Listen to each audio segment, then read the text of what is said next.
Hello everyone, my name is Stan Targos. I'm one of the founders of Responsible College Advocate, and I'm also a mentor on Insurance WebEx, dealing specifically with college and college debt. Our goal as a mentor is to add value to the industry, whether you participate in a program that we have or not. We feel if we can help train and get information out to make your business better, then this is a valuable resource for you. You'll make more money, you'll have better relationships, and you'll be of service and an advisor in your community looked at for your information and your knowledge. So I hope today's topic is of value to you. It's a simple topic. It's finding the motivation for your next client in 3 minutes or less. So with that, let's get started. And to get started, there's 3 things that we want to talk about. 3 things that we have to have in order to make it a success. 1, we have to have rapport with the person we're talking to. And whether you're at a networking event, a family function, a birthday party, a dad-daughter dance, a soccer game, the person you're talking to has to know and feel that you care about them. Not just that you're trying to collect information or collect a number or reach out to them so that you can hit on them later on for a sales idea or sales technique. You have to have, and we have to have as people, a conversation that engages them, that shows we care. Second thing we have to do is find an issue that they're willing to discuss. If we have great solutions but they're not willing to discuss it, then it goes nowhere. Think of the 45-year-old who you talk to about Social Security planning. They're thinking, I got 20 to 25 years for that, if it's even there. Well, you might have a great solution, but if they're not willing to discuss it, it goes nowhere. Once you find the issue they're willing to discuss, then you have to have a solution, and you have to deliver it with confidence and hope that you can solve it with fun, not just pain. People really want to have conversations, and they want to have belief and confidence in someone who's handled their problem, handled the situation, and done it successfully in the past, while making the process fun and enjoyable and a learning experience, not just pain. Who wants to buy insurance because their spouse might die and you don't want to leave your kids homeless?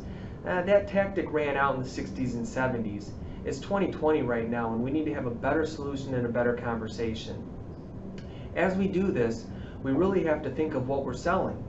And there's 2 things that we're selling. 1, a product. And if you're selling a product, it normally begins with I've got. And that normally comes from pressure from a manager, from a director, from a group, a team, or a company who wants you to push a product out that they've just developed or that they just signed up with, or their motivation is different than yours. And when you've got a product, you start by saying, hey, that's fantastic, I've got a 401k alternative. Well, if they're not into a 401k alternative, they're saying, thanks, I don't need that, they're walking away. Or I've got this great Social Security plan, there's 457 ways you can take Social Security, how do you know which one is the right one for you? Well, if they're not in the Social Security market, or if they've already accepted it, you've lost that client. Or I've got this great single premium whole life that's perfect for your lazy money. Well, if they don't think their money is lazy, or they don't think they have enough money to go on a single premium whole life, or they think single premium whole life is too expensive, you just lost the opportunity to have a client. So let's talk about finding the motivation for your next client in 3 minutes or less, and how that conversation begins. And it really begins with a question. When I talk to people, I'm observant. I'm looking to see, are they wearing a wedding ring? Do they have kids? Are they driving a minivan? Do they have signs that say they have kids? On their phone, do they have pictures of their kids? Are they talking about kids? Are they relating with other people that have kids? And I'm going to ask them a question. I'm going to say, hey, Mr. Smith, pleasure to meet you. What do you do for a living? I'm an engineer, an electrician, a dentist, a doctor, doesn't matter. So let me ask you a question. I see you're married. Do you have kids? Yeah, I've got kids.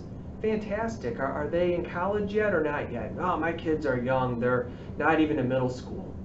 I said, that's really cool. My kids are the same. They're 10, 8, and 5.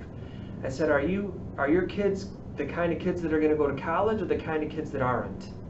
Well, my kids are going to go to college. They're paying for private school. We got them in parochial school. They're in sports or in activities. I'm hoping the middle one goes to Harvard. The young one can play soccer. That's fantastic.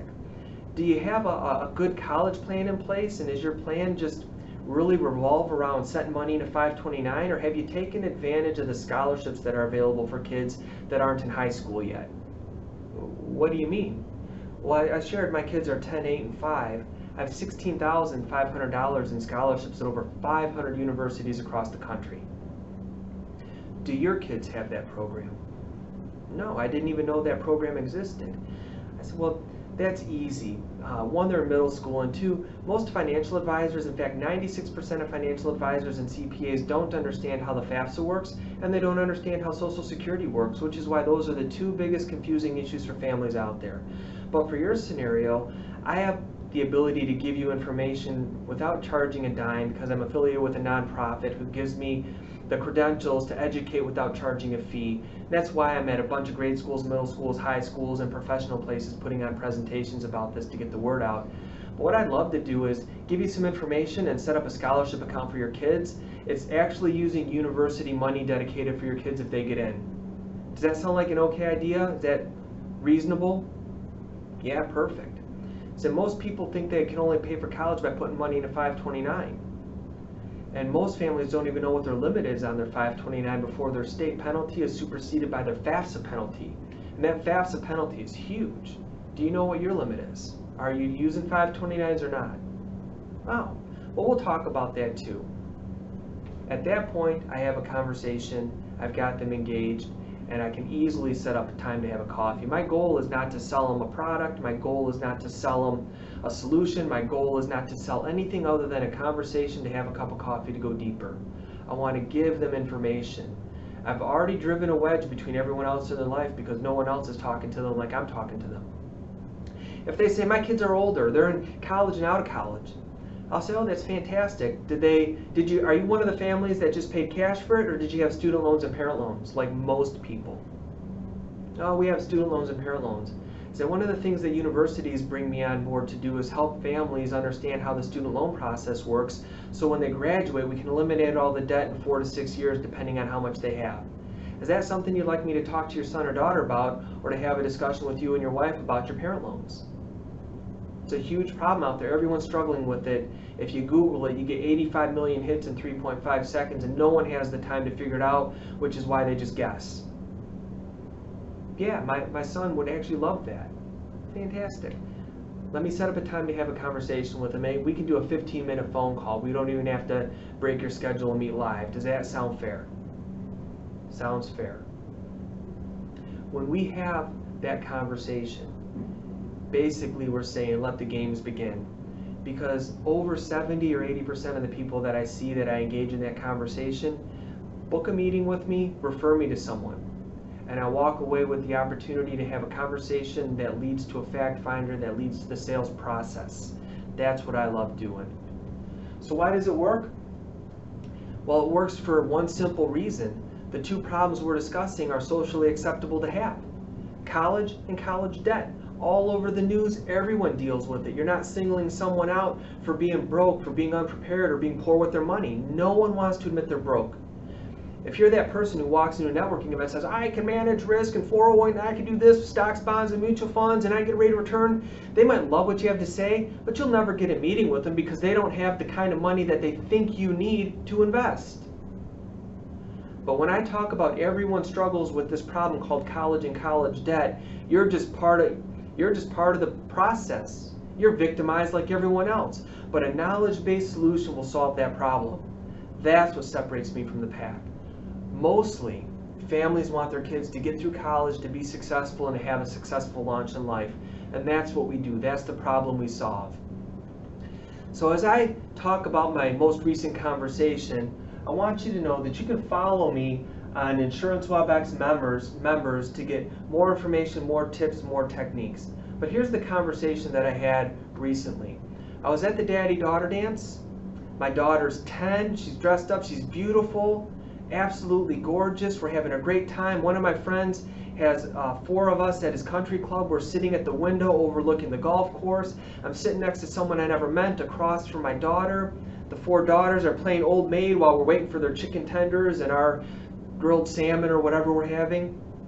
The guy next to me says, hey, my name is so-and-so. I said, hey, I'm Stan. I said, what do you do for a living? He says, I'm an engineer at this company. I do this and this, buying, purchasing, blah, blah, blah. We talk about coronavirus for a few minutes. What do you do, Stan? I help people get through college and reduce the cost on the front end so they're not saddled with debt when they graduate. And then I help them eliminate the debt within 4 to 6 years after they graduate so that their retirement in their future is not affected by the cost of college. Oh, how does that work?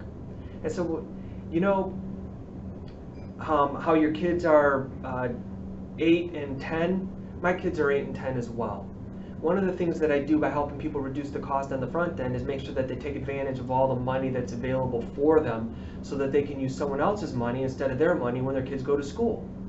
And my kids at 10, 8, and 5 have $16,500 in guaranteed scholarships at over 500 colleges across the country. By the time they're 18, they'll probably have $30,000 to $40,000 each that I can use to offset my cost. So when they go to school, I'm not burdened with additional parent debt. They're going to have some student debt, but it's not going to affect my retirement.